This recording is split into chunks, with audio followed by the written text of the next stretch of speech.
2시 44분 지나고 있습니다. 시장에서는 반도체 강세 이어지고 있고 상대적으로 코스피가 오늘은 0.46% 내리고 있어요. 오늘 장중에 외국인 투자자들의 매도가 좀 컸었는데 지금은 다시 매수로 조금 전환이 됐고요. 현재 코스닥은 1.22% 오르고 있습니다. 이런 시장 안에서 또 무엇을 봐야 되는지 세 가지의 특징주를 통해서 전해드릴게요. 이번 시간 두 분의 대표님 그리고 이사님과 함께하겠습니다. 어서 오세요. 네, 안녕하십니까. 반갑습니다. 네, 이정민 이사, 임순재 대표 함께하는데요. 세 가지 특징 중 무엇이 준비되어 있는지 첫 번째부터 바로 들어가 보겠습니다.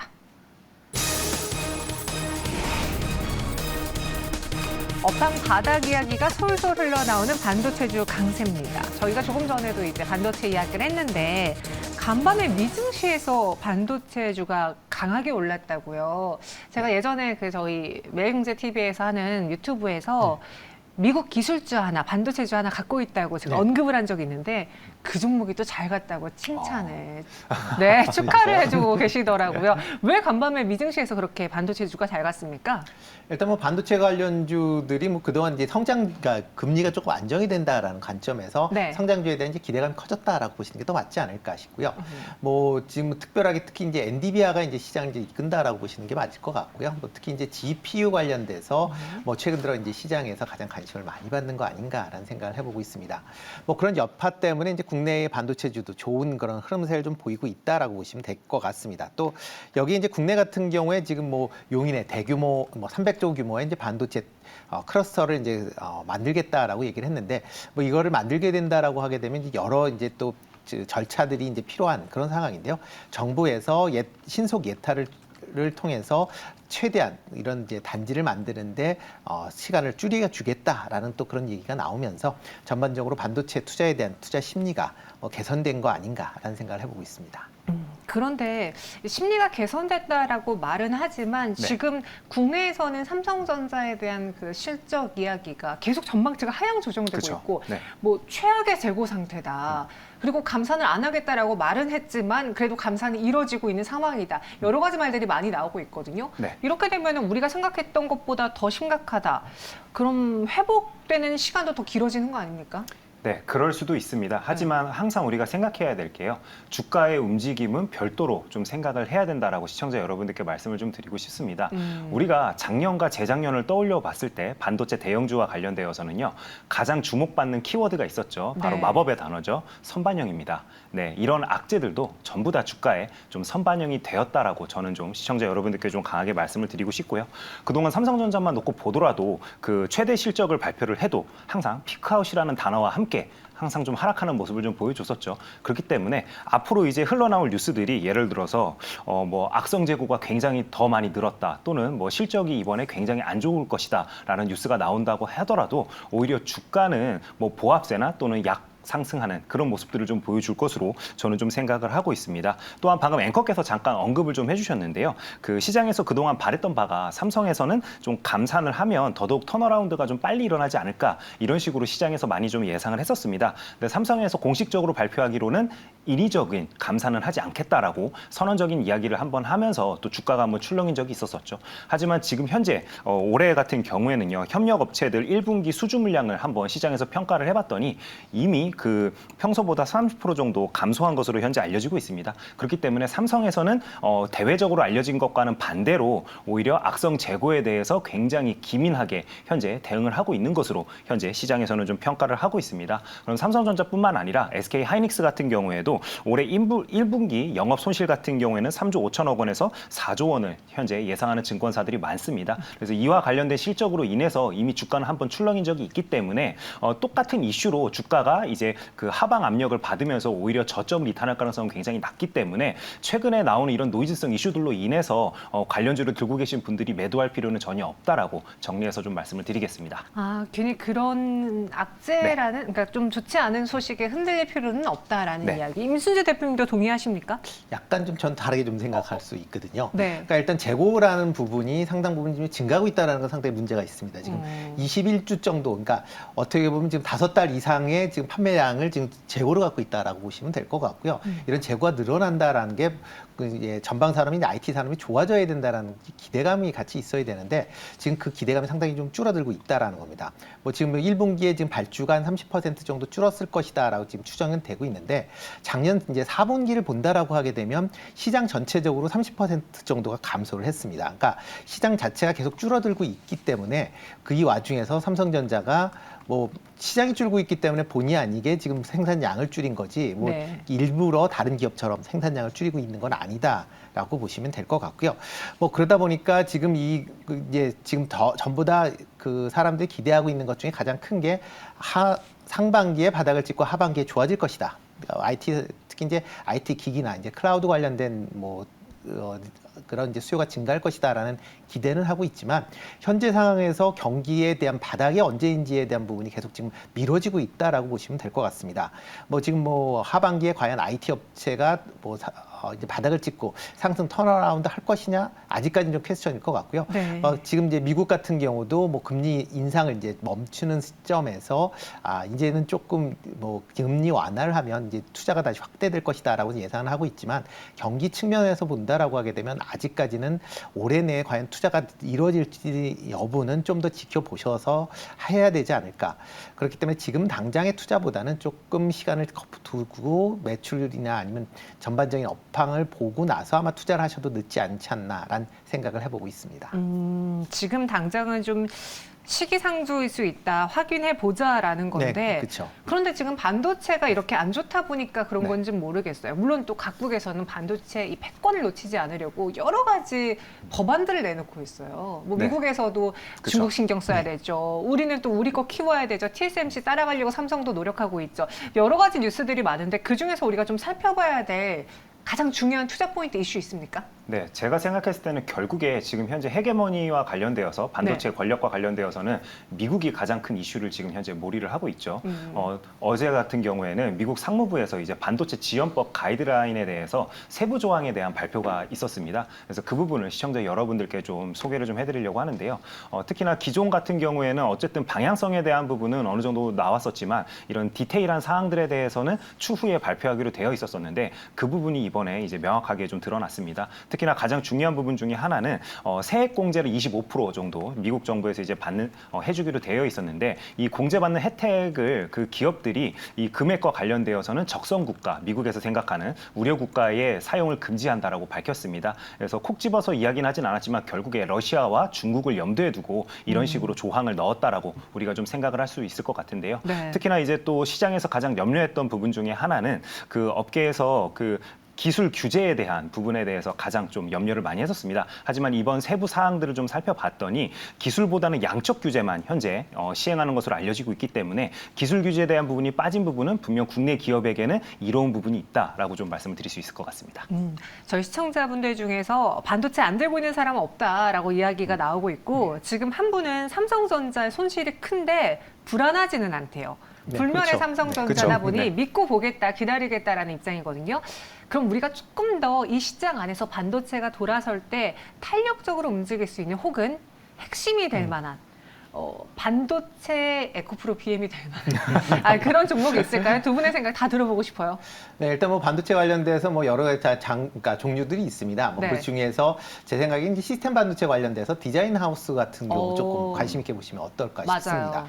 그러니까 뭐 어차피 삼성전자도 이제 뭐 메모리가 끝나고 이제 파운드리 쪽에 이제 집중하게 된다라고 하게 되면 파운드리를 키우려면 디자인 하우스는 뭐 불가피한 그런 상황이고요. 뭐 TSMC 같은 경우도 디자인 하우스가 상당히 잘 되어 있기 때문에 지금의 이제 시장 규모로 키울 수 있었다라고 보시면 되겠습니다. 그렇기 때문에 삼성전자 입장에서도 디자인 하우스에 대한 투자는 지금보다 확대될 걸로 예상이 되고 있고요. 그 중에서 뭐 업계 1위인 이제 AD 테크놀로지 조금 관심 있게 보시면 어떨까 싶고요. 뭐 국내 최대이면서 삼성하고 거래하고 있는 최대 디자인 하우스입니다. 그만큼 이제 다양한 이제 고객군들을 갖고 있다라는 게 장점이다라고 보시면 될 것 같습니다. 그리고 삼성전자에서 뭐 계속 이런 이제 디자인 하우스를 키우기 위해서 네. 계속 이제 지분 투자에 대한 얘기가 나오는 그런 종목이기 때문에 그런 부분도 좀 유념해서 보시면 어떨까 싶습니다. AD 테크놀로지, 디자인 하우스 요즘 정말 많이 듣는 그렇죠. 단어인데요. 정말 그만큼 중요하다. 투자 포인트로 짚어주셨고 이정민 이사의 눈에 띄는 종목 있습니까? 그리고 또 하나 궁금한 거.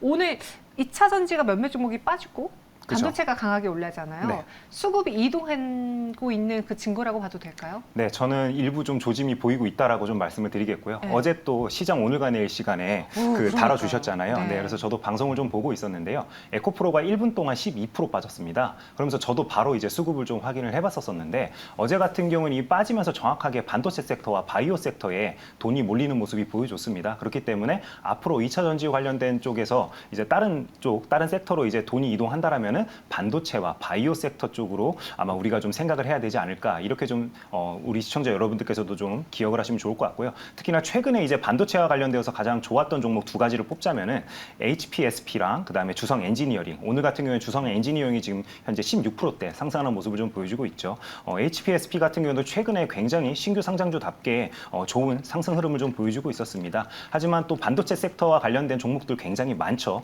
그래서 제가 최근에 좀 눈여겨보고 있는 종목 두 가지를 좀 말씀을 드리려고 하는데요. 첫 번째 종목은 월덱스라는 종목입니다. 반도체 공정용 그 소모품 부품을 전문적으로 만드는 업체이기 때문에 최근에 이제 투자와 관련돼서 이야기가 지속적으로 나오고 있기 때문에 그 기대감을 안고 종목이 한번 좀 상승하지 않을까 이런 식으로 좀 기대감을 가지고 있고요. 그다음에 KNJ에 대해서도 좀 말씀을 드리겠습니다. 그 실리콘 링, 포커스 링과 관련되어서는 유통 마켓에서 점유율을 최근에 굉장히 급격하게 늘리고 있는 것으로 알려지고 있습니다. 그렇다면 영업이익이 대폭적으로 개선될 가능성이 높기 때문에 오늘같이 뜨겁게 상승하는 날 말고요. 좀 쉬어가는 날에 우리가 분할로 매수한다라면은 꽤 괜찮은 수익을 두 종목에서 좀 낼 수 있지 않을까 이런 식으로 좀 현재 기대를 좀 하고 있습니다. 네, KNJ와 월덱스 이야기했고요. 그리고 AD 테크놀로지까지 나왔습니다. 이어서 두 번째 특징주 바로 만나보도록 하겠습니다. 9년 만에 국내 원전 수주, 두산 에너빌리티의 상승이 나타났습니다. 신한울 3, 4호기 수주를 따낸 건데 이게 2014년 이후 9년 만에 처음으로 국내에서 하는 원전 수주라고 들었거든요. 윤석열 대통령 정부 하에 네. 뭔가 이 원전에 대해서 이제 스타트가 됐다라고 봐도 되는 겁니까?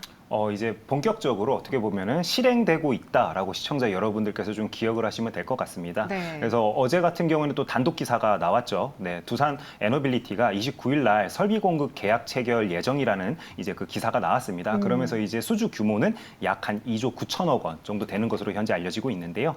특히나 그 3호기, 4호기 안에 들어가는 그 주기기, 그러니까 설비 공급에 대한 것으로 향후 건설과 관련된 부분에 대해서는 수주 이야기가 추가적으로 나올 수 있다는 점 시청자 여러분들께서 기억하시면 좋을 것 같습니다. 그리고 현재 일단은 정부에서 에너지와 관련되어서는 원자력을 밀어주겠다라고 명확하게 대선 때부터 꾸준하게 좀 이야기를 하고 있죠. 그래서 2030년까지는 원자력 발전량 비중이 최대 30%까지 확대를 할 현재 그 계획을 가지고 있습니다. 그래서 관련되어서는 추가적으로 예산과 그다음에 이런 수주와 발표 이런 것들이 지속적으로 나올 가능성이 굉장히 높기 때문에 관련된 일정을 계속 우리가 좀 체크할 필요는 있다라고 좀 말씀을 드리겠습니다. 하지만 3호기, 4호기 이후에 추가적으로 신규 원전이 건설될지에 대해서는 저는 약간 의구심을 좀 가지고 있습니다. 이게 왜 그러냐면요. 이미 우리나라 같은 경우에는 지금 방패장이 포화 상태입니다. 그렇기 때문에 추가적으로 방패장을 유치하려는 지자체가 전혀 없죠. 그렇기 때문에 제가 생각했을 때는 현재가 이미 가용치를 다 쓰고 있는 상황에서 추가적으로 방패장을 구하지 않는다라면은 정부 입장에서는 특히나 지금 정권 어떻게 보면 그 기간 안에 신규적으로 그 원전과 관련되어서 발주를 하기는 참 쉽지 않을 것 같다. 그래서 국내 같은 경우에는 3호기, 4호기가 아마 마지막이 되지 않을까 이렇게 좀 예상을 하고 있습니다. 움직임은 보였지만 지금 그 방패장을 확보하지 않는다면 추가로 원전을 지을 수가 없기 때문에 그거에 대해서는 불투명하다라는 입장. 아니 한때 태조 이방원이라고 불렸던 원전이었어요. 근데 그렇죠. 그중에서 거의 최근에 거의 다 갔거든요. 다시 한번 또 시세가 나왔는데 태양광이랑 원전만 그렇죠. 안 가고 있어요. 이거 좀 그 신조어를 만들어낸 장본인이라고 보기엔 너무나 안타까운 그런 실적인데요. 네. 일단 뭐 태조 이방원 중에서 뭐 지금 태하고 지금 이제 원이 좀 문제, 앞뒤 글자가 문제인 거죠, 지금. 네. 뭐 태양광 같은 경우는 이제 계속 그 신재생에너지 관련된 투자가 증가를 하기 때문에 그런 부분은 뭐 중장기적으로 뭐 걱정을 안 하셔도 있지 않을까라는 생각을 해보고 있고요. 네. 뭐 원전 같은 경우는 조금 전에 이제 방패장 얘기도 하셨는데 이게 지금 유럽 내에서 지금 친환경 이제 에너지로 분류를 할 때 방패장 여부가 가장 중요한 문제로 이제 부각이 될 가능성이 있습니다. 그러니까 방패장이 해결을 안 난다라고 하게 되면 원전은 친환경 에너지에서 빠지게 되는 거고요. 그러면 지금 얘기가 나오는 것 중에 하나가 이제 아리백에 대한 얘기들이 많이 나오는데 아리백에서 원전에 대한 뭐 부분이 빠진다라고 하게 되면 국내 기업에 상당히 좀 영향을 미칠 수 있기 때문에 이제 원전에 대한 투자가 상당히 좀 제한될 수밖에 없다라는 그런 이제 우려가 계속 나와 있는 것도 사실입니다. 또 하나가 이게 원전 관련돼서 한번 이제 이게 그 계획을 한 다음에 실질적으로 이거를 뭐 업체를 선정하고 이제 완공할 때까지 최소한 빨라도 10년 이상 걸립니다. 빨라도 네. 10년 이상. 그렇기 때문에 지금 얘기가 그러니까 작년부터 계속 이제 원전에 관련된 투자 얘기가 나오는데 이게 실질적으로 기업들한테 수혜를 보는 건 최소한 3, 4년 후에부터 이제 매출이 잡힐 수밖에 없는 그런 상황이고요. 또 뭐 최근 얘기 나오는 이제 SMR 같은 경우도 이게 뭐 실질적으로 가동은 2030년 이후서부터 그러니까 건설이 되고 가동이 될 건데, 그러니까 앞으로 이제 10년 정도의 시간 거를 미리 지금 이제 계산들을 하고 이제 투자를 하시는 거기 때문에 뭐 그래서 원전 관련주들이 생각보다는 좀 더디게 움직이고 있다라고 아마 느끼시는 것 같습니다. 네. 그 원전도 한때는요, 폴란드 이야기 막 쏟아졌죠. 그죠? 체코 이야기 네. 나왔죠. 미국의 뭐 웨스팅하우스인가요? 이야기 맞습니다. 나오면서 계속 그 수주에 대한 기대감을 키워놨었어요. 그런데 지금은 SMR도 잠잠하고, 그러니까 호재거리가 다 사라져버린 듯한 느낌이거든요. 갖고 계신 분들은 빠르게 손절하고 다른 종목으로 이동하는 게 나을까요? 아니면 이들의 타자를 기다려봐야 될까요? 저는 만약에 기보유자분들이라면은 이제 좀 비중을 줄일 필요는 분명히 있다라고 좀 말씀을 드리겠습니다. 특히나 두산 에너빌리티 같은 경우에 저도 기억이 나요. 왜 그러냐면 상한가 가던 시절에 제가 캡처 뜰 때가 매도할 때다라고 이야기했다가 주변에 지인들이 말씀하시기로는 유튜브에 악플이 한 100개는 달렸을 거라고 이야기를 해서 아, 그래요? 예, 제가 그래서 기억이 나는데요. 중요한 부분은 그런 겁니다. 어쨌든 시장이 이목을 받고 있고 특히나 대선 테마주로 분류됐던 종목들이 이런 식으로 거래량이 터지면서 고가권을 한번 만들면요. 특히나 대형주들은 그 고가권을 다시 뛰어넘는 경우를 저는 본 적이 거의 없습니다. 그렇기 때문에 향후 앞으로 어느 정도 일정과 관련되어서는 이제 우리가 매매를 할 수 있겠지만 스윙이나 이런 중장기적인 관점을 보고 두산 에너빌리티를 들고 가는 전략은 저는 그렇게 좋은 전략이라고는 생각이 되지 않기 때문에 방금 앵커께서 언급하신 것처럼 체코 원전이나 폴란드 원전과 관련된 이벤트는 앞으로도 있습니다. 그렇기 때문에 이런 뉴스와 관련된 이제 그 날짜들을 기억을 해뒀다가 그런 이벤트에만 우리가 이제 그 매매를 하는 방식으로 접근하는 게 맞다라고 좀 말씀드리겠습니다. 이벤트에만 조금 더 강하게 반응할 가능성이 있기 때문에 그거를 가지고 투자를 해보자. 만약 갖고 계신 분들 손실이 크지 않다면 비중을 줄이는 것도 전략이다. 네. 알겠습니다. 마지막 실시간 특징주 만나보시죠.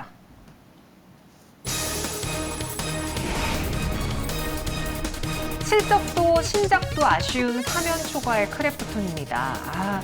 저희가 지난번에도 게임주 이야기를 했는데 원래 작년인가요? 재작년에는 게임주랑 메타버스 이야기하면요. 동접자 수가 안 빠졌어요. 근데 게임주 이야기하자마자 우르르 나가시는 거예요. 지금 그만큼 시장의 관심은 이쪽이 아니라는 거예요. 그렇죠. 그리고 크래프톤의 경우에는 더더욱 호재가 없는 상황이죠. 네. 뭐 게임주 전체적으로 뭐 호재가 많지는 않죠. 네. 그러니까 어차피 게임이라는 게 이제 성장주로 이제 분류가 되는데 그러려면 계속 이제 신작 게임이 나와서 흥행을 해서 뭐 매출이 증가하거나 영업이익이 증가를 해야 되는데 신작 게임이 안 나온다라고 하게 되면 일단 매출이 뭐 그렇게 크게 늘지 않을 거고 영업이익도 증가 폭이 상당히 좀 제한적일 수밖에 없기 때문에 시장에선 그렇게 관심을 못 받는 그런 상황이 되지 않았나 싶습니다. 특히 이제 크래프톤 같은 경우는 지금 뭐 그러니까 배틀그라운드 관련된 이외에 따로 특별한 게임이 없는 그런 상황이다라는 게 이제 가장 큰 문제다라고 보시면 될 것 같고요. 뭐 게다가 이제 배틀그라운드의 이제 인도 서비스도 일단 뭐 개인정보 관련된 이슈 때문에 지금 중단이 되어 있는 그런 상황입니다. 뭐 인도 관련 서비스가 계속 뭐 재개할 것이다라고 얘기는 하고 있지만 아직까지는 계속 좀 언제 재개될지 모르는 그런 상황이 아마 게임주의 이런 이제 그 주가를 좀 더 억누르고 있는 거 아닌가라는 생각을 좀 해보고 있습니다. 지금 크래프톤과 NC소프트가 코스피 시장 안에 있잖아요. 네. 그 두 대장의 시총이 8조 원대까지 떨어졌어요.